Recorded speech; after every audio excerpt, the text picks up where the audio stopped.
नमस्कार। हमारा चैनल समृद्ध भोजपुरी में आप सबके बहुत बहुत स्वागत बा।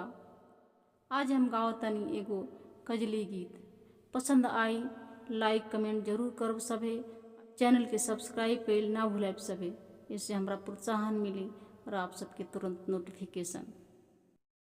सावन भदौआ के उमड़े बदरिया रे, संवरो के ओढ़े लामी केसन हो, संवरो के ओढ़े लामी केसन हो, अपना वसरा